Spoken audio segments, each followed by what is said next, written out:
Welcome everybody to Provoked Success. My name is Scott Bynum. Joining me today is the one and only Andrew Siciliano. He is a television anchor, reporter, and radio broadcaster, best known for DirecTV's RedZone and NFL Network's NFL Total Access. Andrew, thanks for joining me today. Scott, I love this. This is awesome. I mean, we're here in Hermosa. You can't see the water, but we got a park, and this thing, I commend you. This thing's amazing. Thank you. Yeah. Appreciate it. So tell me a little bit how you got started. I know you graduated from Syracuse University, correct? Right. I did, yeah. So, look, I never, ever thought I would be doing this, not sitting on a couch in a park, but the idea that I would be on television is kind of ridiculous. I wanted to be a writer. I know I wanted to do something maybe in sports media. I figured newspaper was the way to do it. My baseball career crashed and burned in high school, and I started writing for the student paper in the town I grew up in Northern Virginia, outside DC, in Reston, Virginia. And I wrote for the student paper, and I decided I like this. I want to be maybe a sports writer. And I went to Syracuse, and I went into the student radio station my first month. And I said, I kind of maybe want to try this as well. I'd grown up listening to games on the radio and thought maybe I could be a radio broadcaster, but never really thought it would work. And then I somehow got into radio and somehow ended up here. But I mean, there are obviously a lot of little stops, or some bigger than others, in between. But I was kind of a shy kid, believe it or not. Didn't want to speak in front of the class. Speaking in front of a group of people was no way. Horrifying. Never thought I would ever be here. But somehow I got lucky and stepped on a horseshoe, and I'm here. That's great. You said there was a lot of stops along the way. One of the first stops was Chicago, correct? Yeah, and that was another one where I got lucky. Look, I had done a lot of stuff in Syracuse. The radio thing kind of worked at first. And I was writing still a little bit for the student newspaper, but that kind of fizzled out after about a year. So I had done radio at the professional station, if you would, in Syracuse for a bunch of years, sort of for 3 years in school. So I covered news. I'd done I had done City Hall and everything while doing sports, because they only had so much sports for a 19-year-old to cover. And when it was game day, I was actually trying to do play-by-play and was doing a lot of it for the student radio station that I was working at and spending most of my time at. It was almost like a fraternity house for all of us on campus. And I got very lucky. I don't use the word blessed very often. I think it's overused these days. I think everyone's blessed. They'll take a picture of their breakfast and say blessed. I mean, yes, we're all lucky to have food on our plate. Please, I'm not trying to downplay that. But I was blessed somehow with a deep voice, and I think I fooled a lot of people. And I got a job, sight unseen, at WMAQ Radio in Chicago. Jeff Joniak, who's now the voice of the Bears, was the one who listened to my cassette and made a few calls, and some people vouched for me somehow and hired me for, what was it, I think a $12 an hour job for 30 some hours a week. And I put everything in my car. About 2 months after I graduated, I'd been living on my buddy's couch after I graduated because I didn't want to go home. I had enough for rent at the time, and I figured if I go home, I'd lose that edge. I would go home and sleep in my old bedroom, and nothing would, I wouldn't be driven, provoked, if you will, to succeed. And so I stayed on my buddy's couch, and I was still doing news for $5 an hour, literally $5 an hour at WSYR Radio in Syracuse. And I got this call, and I put everything in my car, and I drove to Chicago for $12 an hour. And I was the youngest. I was 21. I was about to turn 22. So I moved there in July, turned 22 in August, and I was by far the youngest reporter in any media there whatsoever. But I had this deep voice, and I was scared, what less. But they put me on WMAQ, which was then kind of like it was a CBS All News O&O radio station. So like here KNX or no longer KFWB, or no longer KFWB, now KNX. No, I get them mixed up. You know what I'm saying? The CBS, like, all new sports at 15 and 45 kind of thing. Yeah. And I did that, and then they put me out in the field every day. So that was in 1996. So in the golden era of Michael's return after his retirement, 98 was the Sosa home run chase with McGuire. That was right after Gary Barnett had left Northwestern. Well, he was still there actually that first year. He had those great Northwestern teams. It was the Dave Wanstead era Bears, not that good, but they had a good year in 95, the year before.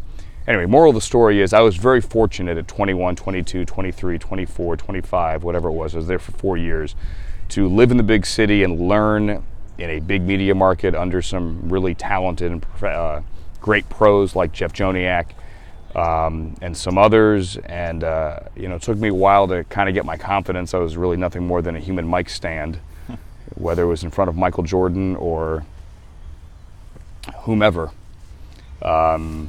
But I eventually did that and worked my way onto the Bears sidelines as a reporter, because WMAQ got their Bears rights to have on the station. That was a big plus for me. And then in 2000, Fox Sports Radio was launching here in Los Angeles. It was a collaboration with Clear Channel, Premier Radio, and Fox Sports. I had no desire to ever leave Chicago. I figured this was going to be the town I lived in for the rest of my life. I loved it. Had wanted to go to Northwestern out of college, or rather out of high school. Didn't get in. I got waitlisted. And I said, I'm going to stay here. And then I got an offer to come out here to LA when they were starting up Fox Sports Radio. I was one of the last people they offered anything to. There was some uncertainty because the radio station was getting sold or getting switched over in Chicago, and I just went, okay, I'll do it. And that was now 18 years ago. So between Chicago and LA in 2000, you did have a little pit stop in Vegas, correct? No. I was actually here in LA the whole time. Okay. But in 2002, 2003, the Arena Football League had a team in New Jersey. They played in the Meadowlands. And that team, the Gladiators, got up and moved to Vegas. I had not done play-by-play since college, and I'd wanted to do play-by-play. At this point, it was probably 6-7 years. And I found out, I read about it in the newspaper, like the LA Times, like the page 2, page 3, like the small print, the agate type, as they call it. Transactions team moves to Vegas. And so I found out who to call, and I called them up, and I said, hi, I would like to do your play-by-play. Can I send you a tape? I live in LA. And they said, that's the last thing we're worried about. Like, we just moved this franchise. We have a game in 34 days. Like, I mean, we have to, do everything with the arena. We have to move the players. We have to find housing. They have an entire business structure to relocate. We'll get back to you. I said, okay, whatever. So I was in San Diego with Fox Sports Radio for the Super Bowl, the Raiders-Buccaneers Super Bowl, the John Gruden, Rich Gannon Super Bowl, and I got a call and said, could you be in Vegas Monday afternoon for an interview? Like, yeah. So I was doing the morning show with Fox then. The show was on at 5 a.m. It was a national morning show. Tony Bruno was the host. I was the sidekick. Show was on 5 to 9 a.m. So after the Super Bowl, we drove from San Diego back to LA, got in at like 1 in the morning, did the show at 5 a.m.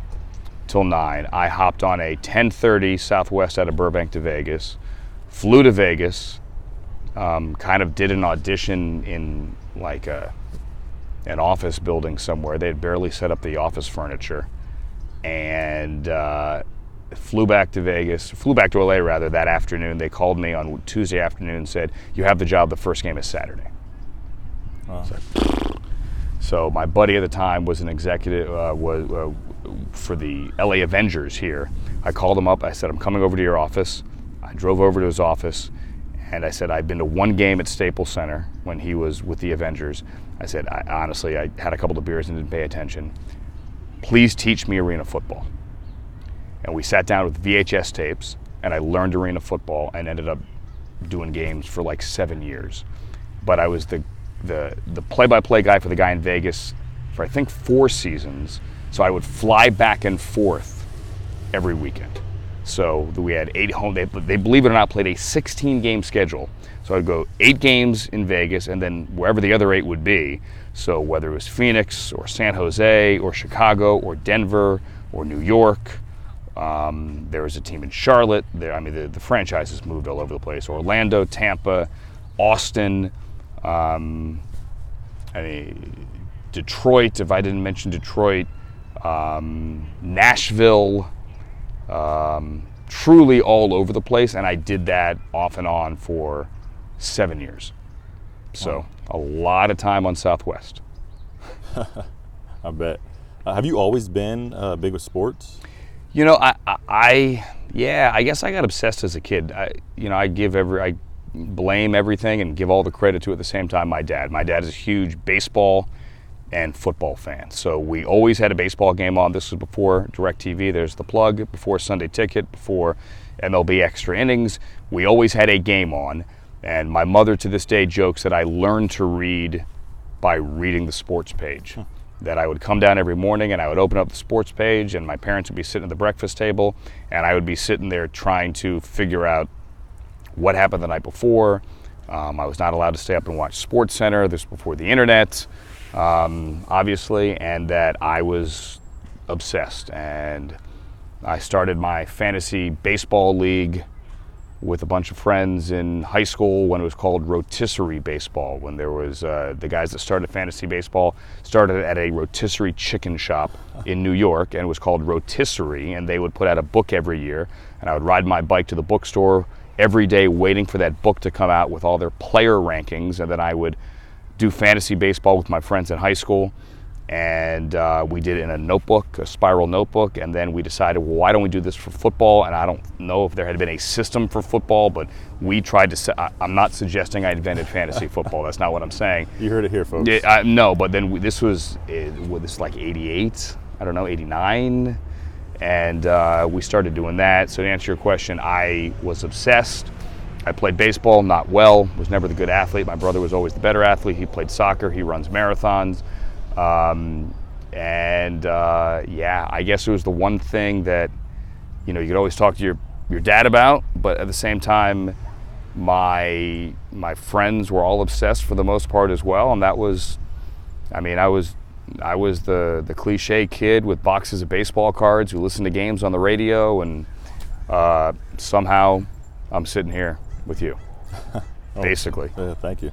So it doesn't seem like any of this was just given to you or set in your lap or anything like that. You seem to work pretty hard for it. I mean, what would you say it takes to get to where you are, and like what it took to get to where you are? I mean, I always say, and I know I've said it here today, I don't know how I got here. It's not as if and I really do mean this, I didn't map out in 20 years, I'm going to be on television talking about football.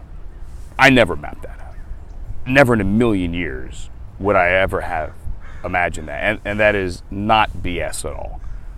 I just kept pushing to do something more, whatever more would be. And then more just kind of ended up here. And even to this day, I mean, I'll be honest, laying around last night thinking, what more can I do? It's the start of the new year. I think we all do that. What do you want 2019 to bring? And I get mad at myself when I get complacent. But I didn't map this out. I thought, hey, maybe writing would be cool. It was, what year was it? We could look it up. They had an all-star game at Wrigley Field. And I remember watching the news, and they had a shot live on the field. It was the late 80s, I think, of all the players. And I was obsessed with baseball back then. All the players behind the batting cage. And Tony Gwynn was there. And Dale Murphy was there. And Ozzie Smith was there. And Cal Ripken. And Eddie Murray. And I went, wow, like how cool would it be? Because I saw all the writers standing there. It was a total fanboy thing. I was a kid. How cool would it be to be on that field? And that kind of pushed me write more. As a quiet kid, I was always usually a good writer. And as I said, I didn't want to talk in front of the class, so my way to get good grades was to write well. And then I know it is kind of crazy that I ended up talking for a living as opposed to writing. Mm-hmm.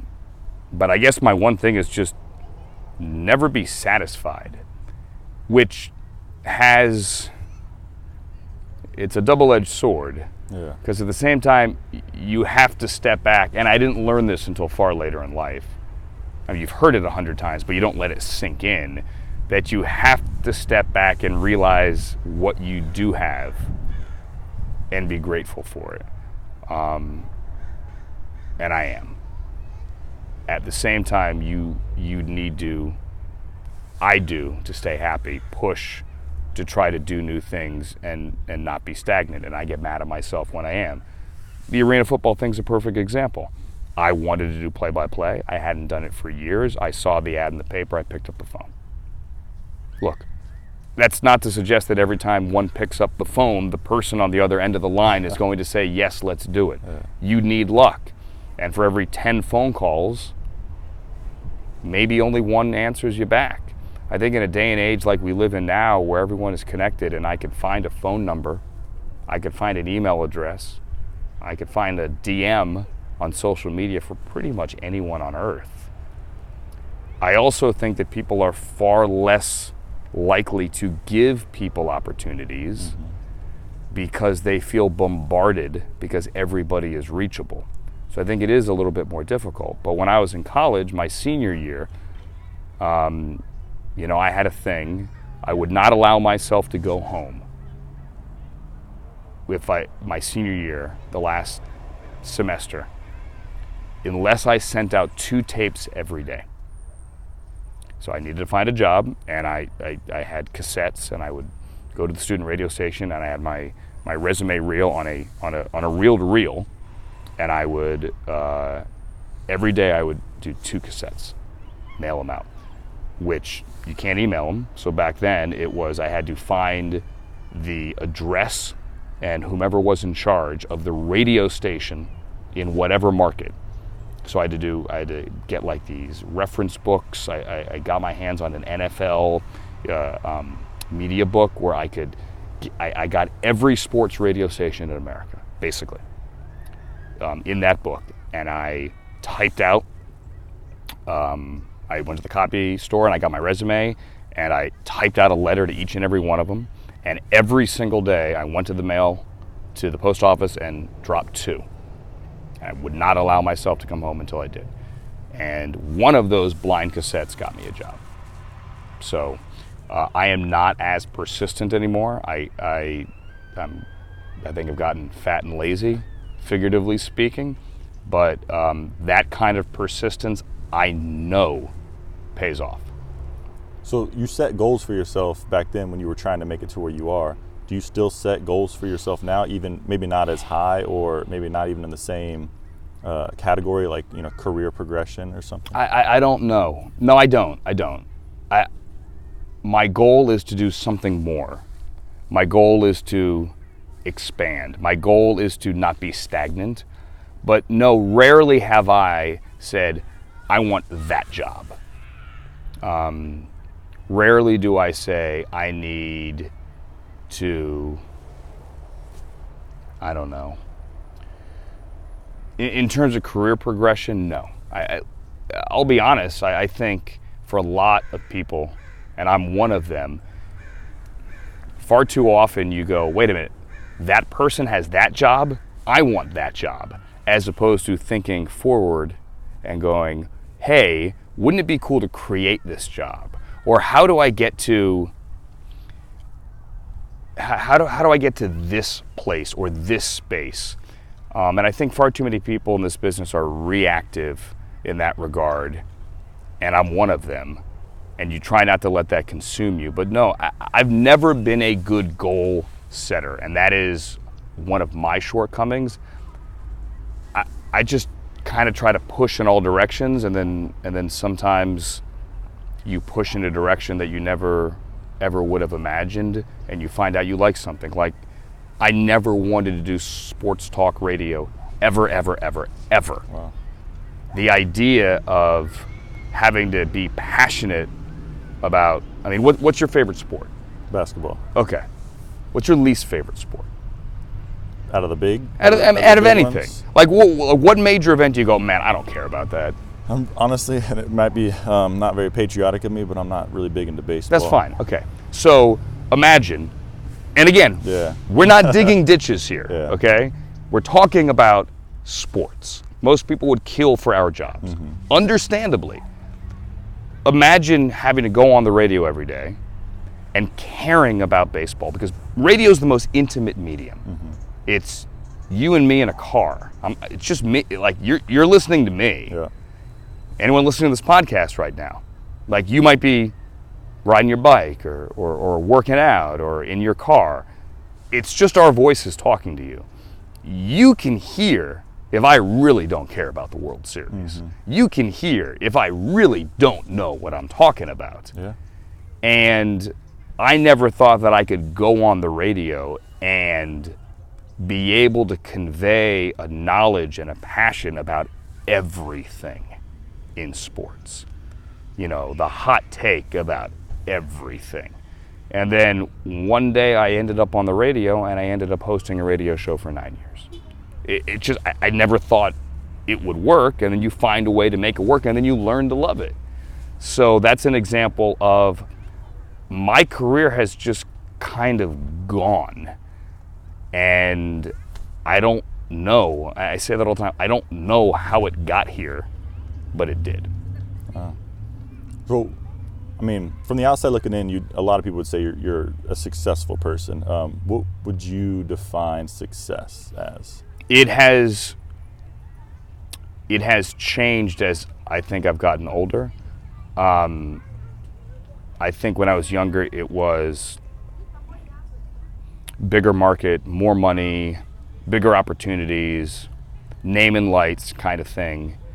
You know, but they were small steps. Like, the idea when we were in college to get in a big market was, oh my God, that's the ultimate goal, get in a big market, or get a play-by-play job for a major team. But none of us ever thought that was possible. And then as we all kind of inched up, okay, well, you're working hard, it's possible. I think now it's just more personal happiness, which is, I think, something we all fight for on a daily basis. And I think a lot of my goals now are personal goals, and I want to remind myself to not be content with professional life, because you always need to push a little bit harder. But there has to be a point where you say you need to focus on yourself, and I think at 44 years of age, I haven't focused enough on myself, and I have gotten far too much enjoyment out of professional success, which is great. Don't get me wrong, I didn't mean to get too deep there, but we're sitting on a couch. In the middle of a park. In the middle of a park. You're not charging $200 an hour, I don't think. But, I mean, that to me is success. But I think when it comes to professional success, just love what you do. And my job, all of our jobs, and I think, you know, it's something that I was thinking of when at the end of our show, you know, the Red Zone channel on Sunday, when we're all out there on the stage, is no matter how much you get frustrated with day-to-day life, we all drive to work every day going, oh God, like, I'm sick, or I didn't get any sleep, or I have 50 things to do after work, or my boss is a pain in the ass, or, you know, that person I have to sit next to or work with is just annoying as all you know what. But at the end of the day, step back, we're talking about football. Yeah. Right? We're talking about sports. If you told me as a kid we'd be sitting here doing this, you know, I watch football for a living. I get to go to the Senior Bowl and look at the best college players in America and do the game. I get to travel with the Los Angeles Rams and do their games. I mean, shut up. So get personal satisfaction out of your job. And on Sunday mornings, when I wake up and go in on Red Zone on Sunday morning, no matter how bad of a day or week I have had, like, I know that there's nothing else I'd rather be doing on Sunday morning. Nothing else. Because all of America is going to be watching football, and you need to remind yourself of, again, like I said, what you have. And it's pretty cool. Just enjoy it. I agree. So the people who... I'm long-winded, by the way. No, go. Yeah. This just did. You good? No, I'm good. Okay, I'm good. okay. I'm just saying. Okay, yeah, no, I love it. It's fuel for the brain right there. So for the people who think it's too late to follow their passions and follow the goals that they want to hit in life, or maybe they're doing one job, but it's just they're not satisfied with it, but they want to go a different route. Not necessarily in the television industry or the sports industry, just anything. Mm-hmm. What would you say to the people that are just not happy with where they're at, but want to go a different route? Okay, it's never too late. And it's so cliche, but I will give you an example from this week. And I also understand when I give this example that not everyone has the means to drop everything you're doing and reboot your life at the age of 40 or 30 or 50. There are real world consequences, families, jobs, mortgages. You can't just say, I don't want to be a school teacher anymore. I want to be an astronaut, when you've never taken a science class, and think that it's going to be easy. Mm-hmm. It isn't going to be easy. But take Mike Mayock, for example. Mike is now the GM of the Oakland Raiders, Las Vegas Raiders. God knows where they're going to be next year. Mike was in commercial real estate. Now, he played college football, certainly. He had a cup of coffee in the NFL. He got hurt. He was with the Giants. And he retired to a career of commercial real estate. He was good at it. He had a family. He had 2 kids. He decided, I need to do something with sports. And so he somehow got a job. He called some old football buddies and somehow got a job on the lowest rung. And they said, Mike, we don't have anything for football. Can you do baseball? I said, I played some baseball. I played baseball in college too. I said, all right. So he started reporting on baseball. I said, Mike, do you ever play basketball? I said, well, I in high school. Next thing you know, he's doing sidelines for basketball games, high school games, small college games, and he climbed up the ladder. He's now the GM of the Raiders. He was in commercial real estate in his 40s, late 30s, early 40s, whatever it was. He could tell you the exact age. He had a family. He decided to totally restart his life, and now he has reached the pinnacle of his profession. So it can be done, and I realize everyone comes from different means, and not everyone has the easiest path to do it, but he is as tireless a worker. This is awesome, by the way. If you didn't think we're actually in a park, kid just had the soccer ball go right that's through awesome. the set, yeah. So he's a great example. It doesn't mean it's always going to work, but there's no excuse for not dreaming big and trying. What motivates you?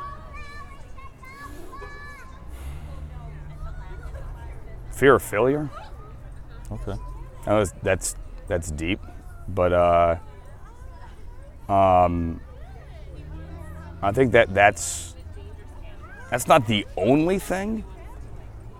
I always want to try new and different things. I keep going back to the word stagnant. I don't want to be stagnant. But I also want to, it's the same concept. You also want to keep climbing. Mm-hmm. The reason I called the LA Avengers that day was because I thought that if I didn't make a call, I will never do play-by-play again. Go back 2 years before that. I had been at Fox Sports Radio for 2 years, for 2000 to 2002. And in the fall of '02 or the spring of '03, I can't remember what it was, I said, I had the same job for 2 years. I love it, love it, love it, love it. But I'm stagnant. What happened to the person that sent out a tape every day? And so I called up George Greenberg at Fox Sports Net, senior VP there, and I said, let's have lunch. I'd met him a few times in the hallway. So I said, I will do absolutely anything. I said, send me to Agora and have me do sidelines on a Friday high school game for Fox Sports West 19. I don't care. And he said, okay. And a year and a half later, I was on what was then the first national fantasy football show on FSN called The Ultimate Fantasy Football Show. But that was another one of those, all right, don't be stagnant, pick up the phone. Always try to do more. You don't want to do so much that you don't enjoy the things that you do because you're too stressed and too burdened. You have to have time in your life to do other things. That's later in life, I picked up hiking, and it just gives me some peace and quiet. But always pick up that phone. Always try to do more because you never know, A, when a door will open, but B, where that door will lead. That's great. You mentioned hiking just now, and your Twitter profile, your bio says you're a hiker, traveler, and reader. Yes. What's a good book? What's the best book you read in the last year? The best book that I've read in the last year. Right now I'm reading something that I love called A Gentleman in Moscow, which is a bit of a period piece. Some of these books sound a little girly, but I read something last year called Never Let You Go, which is kind of deep. They actually made a movie about it. Keira Knightley was in it. Those were both fantastic. I'll be honest, during football season, it's the one thing that gets me. I don't read So busy. much.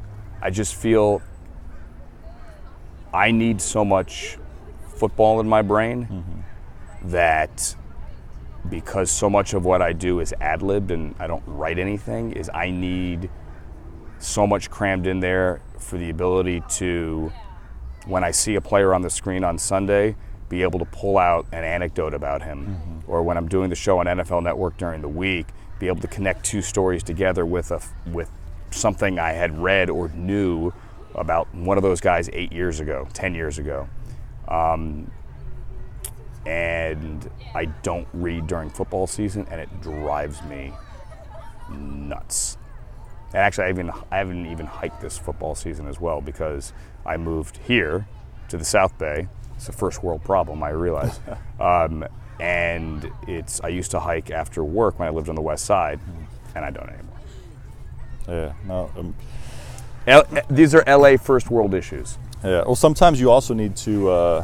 Sometimes you do need to dedicate a little bit more to that. So those goals. That's exactly what that is. It's like I said before about finding your own personal space and time, which I usually do for 1 month during the summer.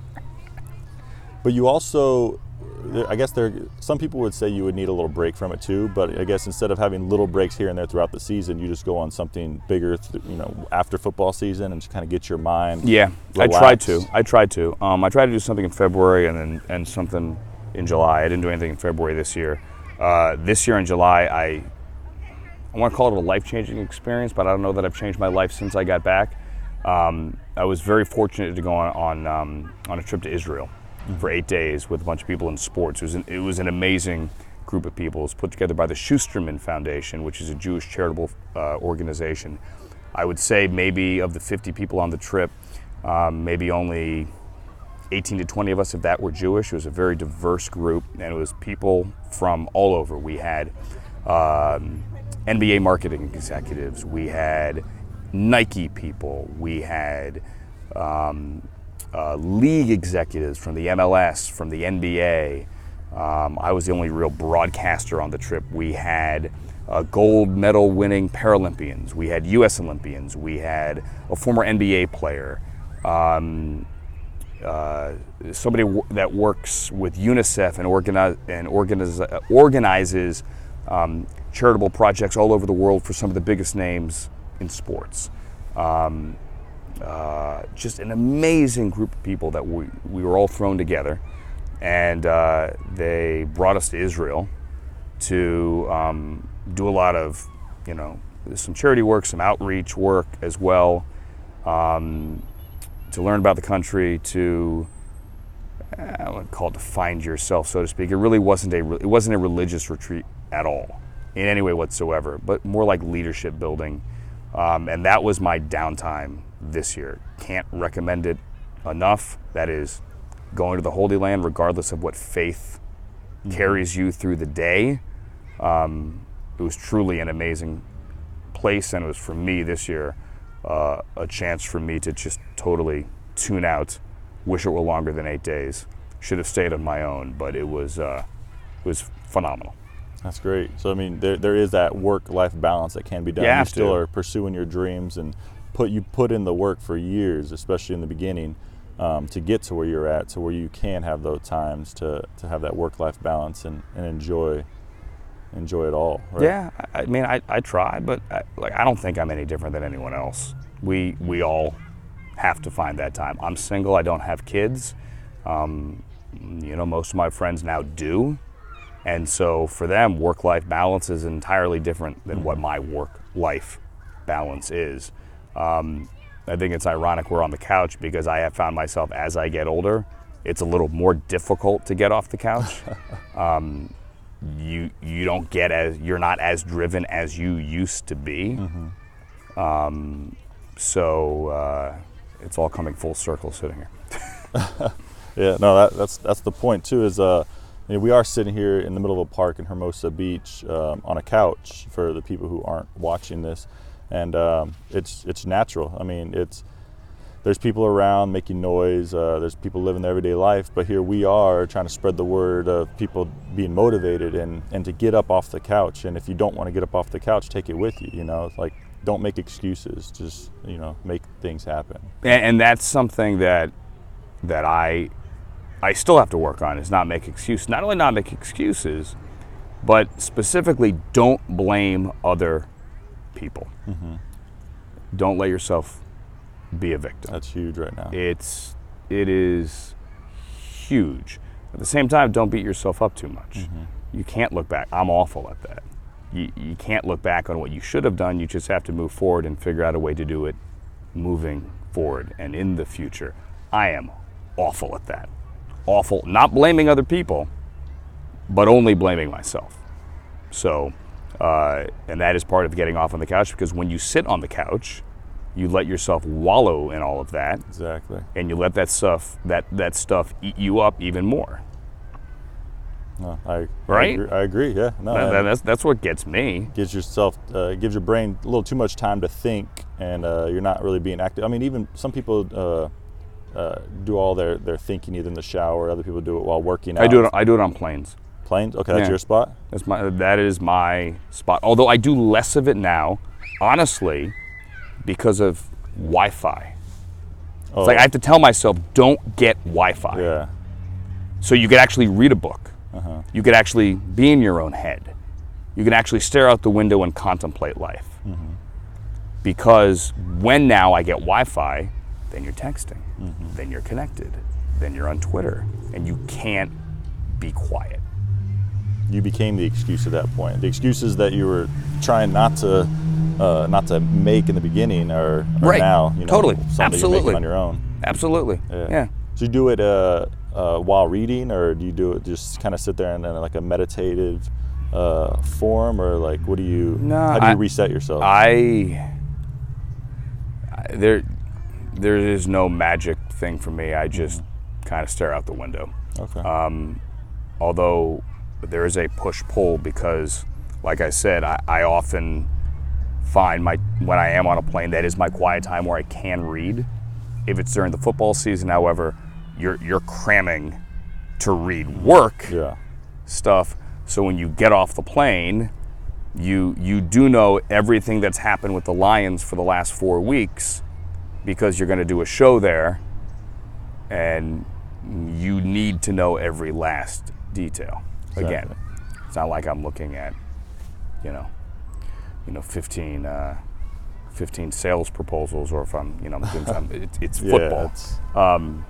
But planes in the off season, probably for me, when you could just totally check out. I think a lot of what was said today, or something to really pay attention to, is you mentioned it's not easy, but if you want it, it's there. Like if you give it the time, you give it the dedication, you balance things in life properly, like you can hit those goals that you've set for yourself. And I also do think that, I said social media and cell phones, the fact that we're all connected, it actually, I said it was a negative. Mm-hmm. It isn't. It's, look, you put this all together, mm-hmm. The idea of, again, I'm going to sound like an old man, the idea of shooting something for broadcast quality on a cell phone even 10 years ago was absurd. When I got out of college in 1996, I mean, that's straight science fiction at that point. Yeah. And the ability to truly be able to get in touch with anybody, anywhere. I mean, you could DM the president right now if you wanted to. Knowing him, he'd probably read it. Yeah. Yeah. So there isn't a door that can't be knocked on, mm-hmm. is my point. Now, like I said earlier, I think we live in a jaded society where people are far less willing to open that door, but that doesn't mean you can't knock on it. And you're never going to sleep easily unless, speaking for myself, knowing that it was there and I didn't try. Exactly. Especially walking up to the door and changing your mind last minute and turning around, and then that door may not be there again. No, I have those regrets, things on trips where was going to take a left turn and for some reason chickened out and took a right. Do it all the time. Yeah. I have multiple things like that. It's like, I mean, they're silly in retrospect. Exactly. Yeah. Like with us, we work together on work. Well, now the season's over with DirecTV, but we work together on the RedZone. I'm an editor for the show, and of course you host it. And I got to know you a little bit throughout the past couple episodes, through the season, and just asked you if you wouldn't mind being a guest on the show. Like the worst thing you could have said to me was no. Like I can't do it, or isn't working out for me. But without even hesitating, you said yes, and like, here we are. So yeah, and like it's almost like, and I didn't learn this, and this is not a date, obviously. It's not like you were asking me out, but it's like the old ask her out. What's the worst she could say? No. Exactly. Yeah. I mean, on a personal level, oh my God, I'm embarrassed. She said no. Yeah. Okay, well, you learn to get over that eventually as you grow older. But on a professional level, like if they say no, they say no. Big deal. Mm-hmm. Try again. Yeah. I mean, big, plenty of bleeping doors. Deal. Yeah. All right. Go back 6 months later and say, I'm here again.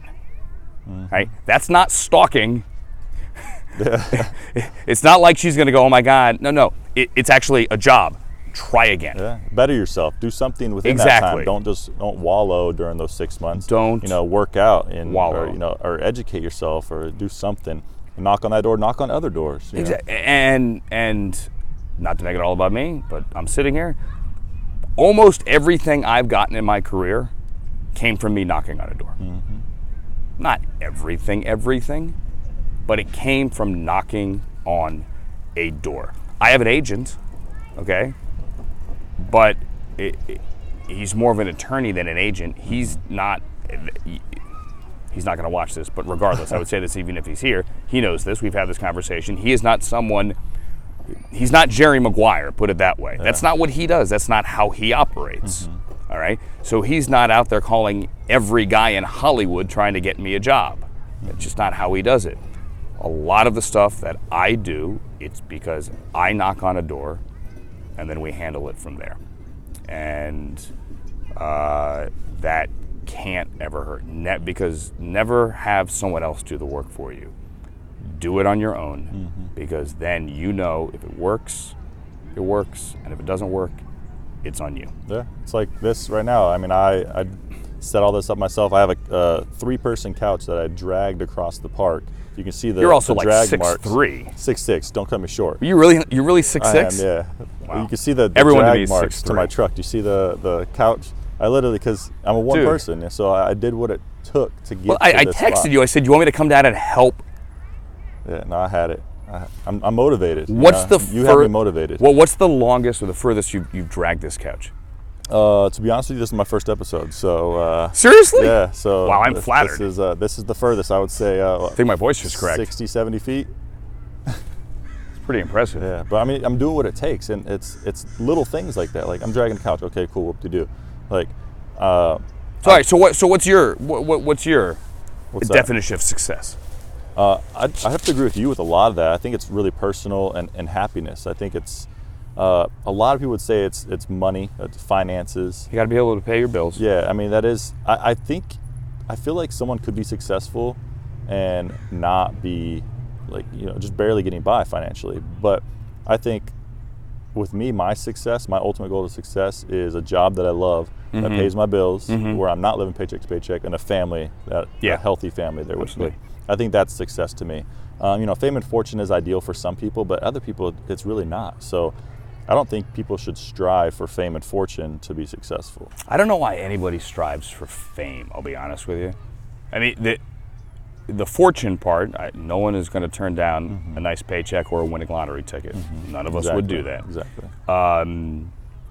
The fame, I don't get me wrong, I am on the bottom rung of fame. It has its perks, but even being on the lowest rung, it has its annoyances too. I couldn't imagine being so famous that you walk out the door and there's a camera in your face, or you can't, or you have to walk through the airport with sunglasses on and a hat. Yeah. I couldn't imagine that.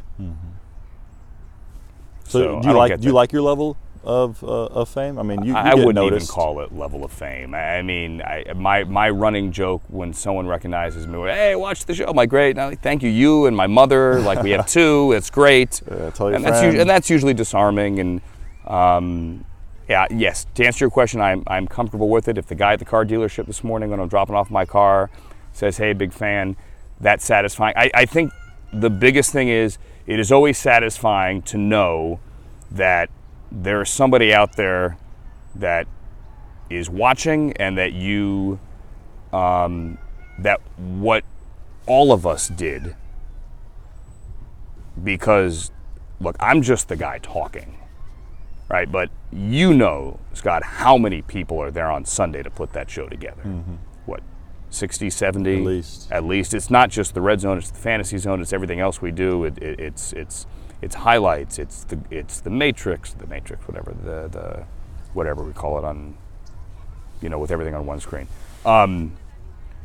Knowing that everyone's hard work is appreciated out there, that is what's satisfying. Exactly. Yeah, I mean, I don't need a table at a restaurant. It's nice when it happens. Okay, that's cool. But no, it's just knowing that someone out there actually is watching, and that you somehow, we're not saving the world here, but at least brought a little bit of enjoyment or relaxation to those people. That's all. They're entertained or enjoyed by something we put together. Exactly. Yeah, that's satisfying. the most important thing. Or the other satisfying thing is when you can actually tell a good story when trying to think. At the East-West Shrine game, for example, when you have the kids there from the Shriners hospitals, that some of them have amazing stories, everything that they have battled through. When you can tell those stories that need to be told, right, of personal struggle and overcoming things, when you could shine a spotlight on people truly doing good things in the world, like when at NFL Network we have on the Walter Payton Man of the Year nominees, and we can show what Kelvin Beachum is doing, what Whitney Merciless is doing, what all these guys are doing in the community. The Los Angeles Rams with the fires recently. Exactly. Everything Andrew Whitworth has done. Great man. Jared Goff has done. Everything that those guys have done in the community when look, some people want the attention and some people don't. Mm-hmm. But there are stories that need to be told.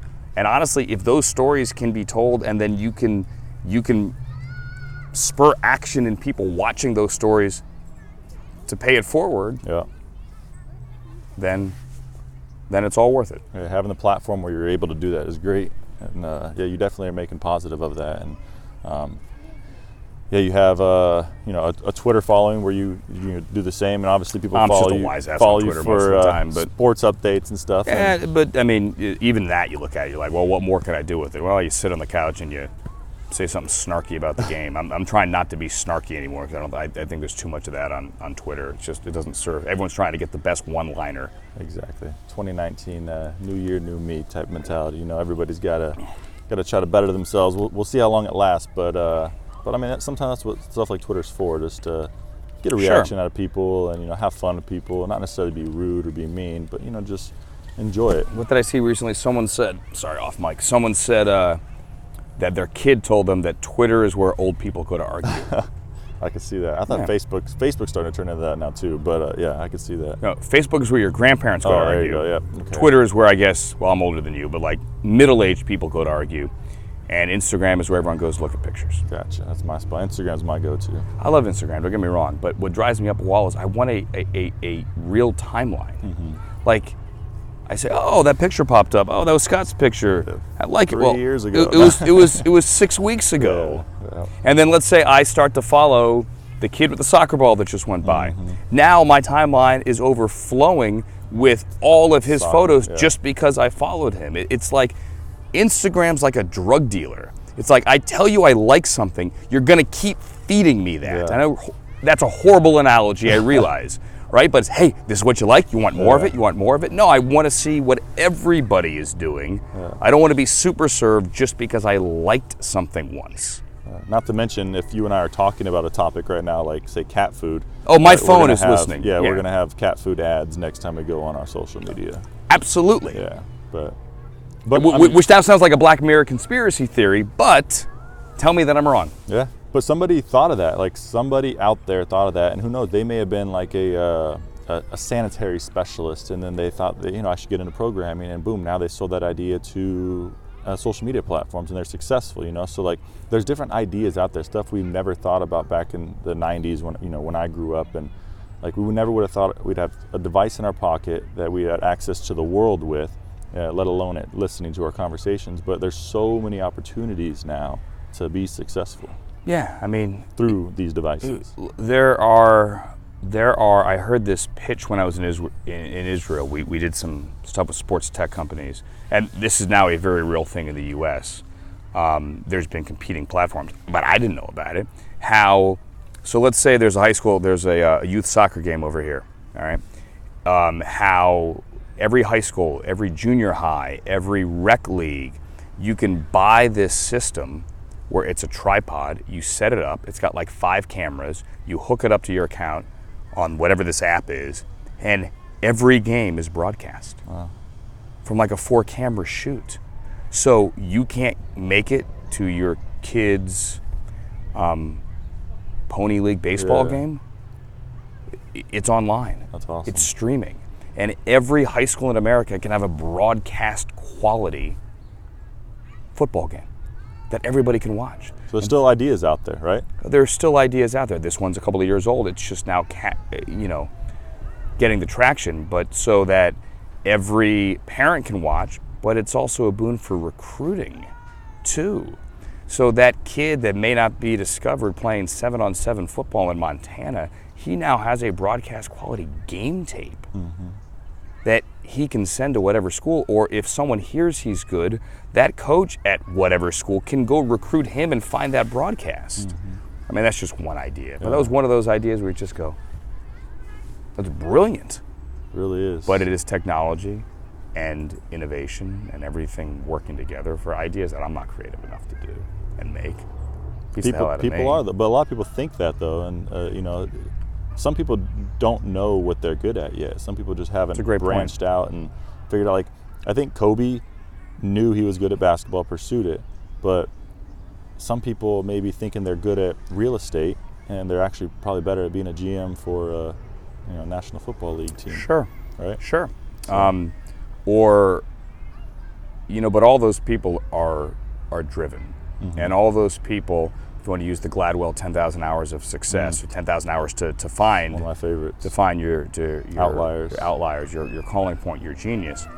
It doesn't take 10,000 hours, but it takes the dedication to know that you're willing to put in the 10,000 hours. Mm-hmm. The light may go on at 3, at 5. It may take 12, but you have to be willing to put in the 10,000. And you'll know pretty quickly if you get it. But getting it and being great at it are two entirely different things. And to go from, I get it, like I can do this, to I can be great at this, you need to see that 10,000 hours and push towards it. And you're not counting, but you're knowing that it's out there if you keep pushing for it. I think that's a great note to end on, honestly. I think that was awesome. Thank you for joining me today. Dude, my pleasure. I'm glad. This is, as I said, this is an example, I mean this, of pushing towards success, being provoked to succeed. Because you went out there, you built this, you did this, and you're already there. You already see the 10,000 hours out there. Appreciate it. Yeah, and it's not for people who aren't watching. It's not the most professional set. It's a used couch with cheap mic stands, my cell phone to do the recording, and just on a free location out in the park. But why do you want it glossy and shiny? You don't. This speaks to. Hopefully more I'm real. saying it's real. Yeah, I was gonna say. That's what I'm going for. Yeah. I don't want the biggest thing. Like, people say I can't go do that YouTube video because I don't have that $5,000 camera. I don't have this. Almost every single one of you saying you can't do that have a very expensive camera in your pocket that's attached to a phone. Turn on YouTube. I mean, there's 7-year-olds making 7 figures. Exactly. On dad's cell phone. Exactly. People are making excuses, like you said. They're blaming other people. They're blaming themselves. Do it. Just go out there and do it. That's the biggest thing. Yeah. Stop blaming other people. Exactly. Yeah. Well, thank you again, Andrew. Scott, and for absolutely. people who want to follow Andrew, he is at Andrew Siciliano on Twitter and Instagram, correct? Yes, sir. All right. And then Provoked Success on all these platforms as well. I guess I just want to end it with if you were given the to the audience, if you were given the recipe to success, would you accept it and do something with it? Just food for thought as we sign off here on Provoked Success. Thank you for listening.